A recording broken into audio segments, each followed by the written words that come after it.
Hello everyone, this is Nala's Gig. Today we're doing the final horror movie review for Halloween. Happy Halloween everybody. It's the 31st of October and tomorrow NaNoWriMo is starting, so expect more writerly content from this channel. Constantly, writerly and cyberpunky too, because starting a cyberpunk novel, so not too much horror on the next month. I'm sorry for that, but I think you had a horror overdose for Halloween, so it's time to take a break. The last movie I'm going to do, the final movie for my watching talents, is Veronica. Let me tell you a story. When Netflix tried to go into the EU, they tried to come to us and, start subscribing people in Europe. The European Union asked from Netflix to add a certain number of European productions in their catalog.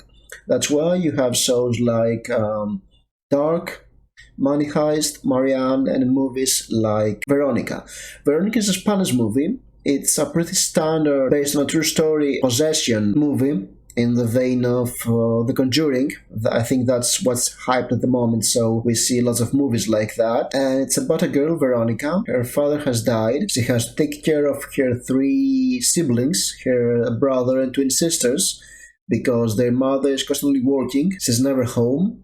She's 15 years old. She has never had her period yet. So yes, there is this theme of a girl that's still a girl, but she has to take a lot of adult responsibilities, and she only misses her father. So during an eclipse, she and two of her friends are doing a Ouija board summoning so she can talk to her father. However, things go wrong and something is released and starts following her. The movie is based on, so we have this very standard possession scenes, and since it's a smaller budget movie, we have none of the crazy effects we often see from Hollywood possession movies.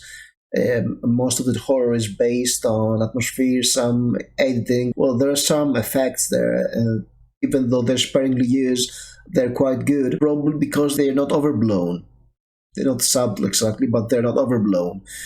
And I really like this movie. I think it was fun, and part of what made it very fun was how it emphasized Veronica's situation, the way she lives, how she has little life, how she's a pariah because of her having to take care of her siblings. And I kind of like this. I mean, I like the idea that the supernatural only attacks people where they're marginalized, when they are outcasts, where they feel their own. It's something I do in some of my stories too. I think I have this idea that other people protect you from evil, from the supernatural, and when you're left alone and you figure on your own, then yes, all things will go wrong. There is some incredibly spooky scenes. I like there's a scene where Veronica is attending a Catholic school, and that's where she did the seance. What happens is she goes to the basement, she did the seance, and there she meets a blind nun who warns her that she summoned evil and she has to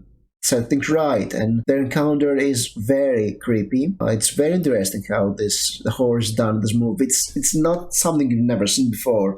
It's very standard horror, standard possession horror.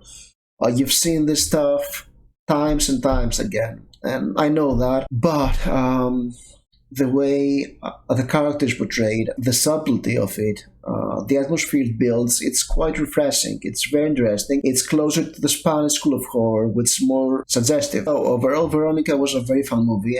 It was suggested to me by friends quite some time ago, and I had it in my watch list. That's why it ended up in this challenge month. Overall, the challenge was challenging because I was not expecting it would be so hard to watch 13 movies in a month. It was.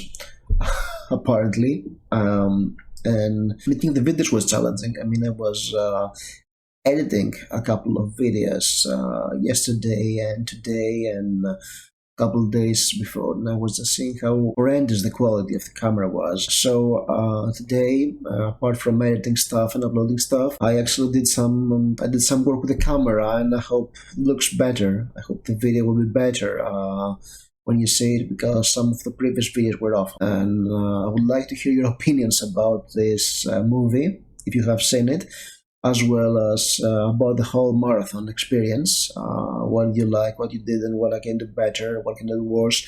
If the video quality is better because so have a happy Halloween. If you're in for the writing stuff, there will be some writing and NaNoWriMo videos coming throughout November. Thank you for watching and have a spooky, fantastic Halloween.